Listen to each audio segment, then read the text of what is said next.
Hey, I might be your sister, and if you've applied to the Victorian Donor Conception Register anytime between December 2024 and now, you might be finding out whether or not we're siblings. The Victorian Donor Conception Register hasn't been active for just over a year, and I've heard that over the next 6 weeks they're going to be releasing their matches, whether or not you match with a sibling who's also applied and decided they want contact with their siblings.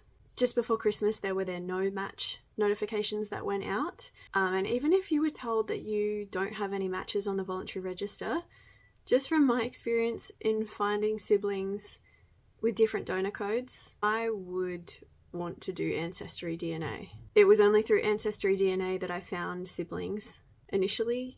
And if I was just relying on the register or my donor code, I would not have found any siblings or any medical information still. The only reason I have life-extending medical information from my siblings is because I did Ancestry. And that feels like a pretty big deal. It's, to me, pretty obvious that you can't trust a clinic's documentation. Even now, even with the mix-ups we saw last year. So, if you've applied to the voluntary register for the Donor Conception Register in Victoria, the results of whether or not you've got a match and matches are going to be released over the next about 6 weeks. And even then, I would still probably want to do Ancestry DNA, because I still have not found any siblings from my original sibling list. It's all siblings with different donor codes, or in different states actually. The only sibling I've found with the same donor code has been in a different state. And if there's one more thing that I could, recommend from trying to find out information over the last 10 years, is that I would take them up on the offer of being referred counselling. Just to build that relationship with a counsellor, with someone who is informed on donor conception and all the feelings you might be feeling. Whether you're curious, whether you want to find siblings, whether you have curiosities about the donor, they're not going to tell you just to be grateful and that it doesn't matter, because it does. I think anyone would acknowledge that it's important to know where you come from, and it's important and normal to place importance on your genetic connections, your family. It seems like only in donor conception we're meant to feel like, oh, it doesn't matter. People who raised us are important. Yes, sure.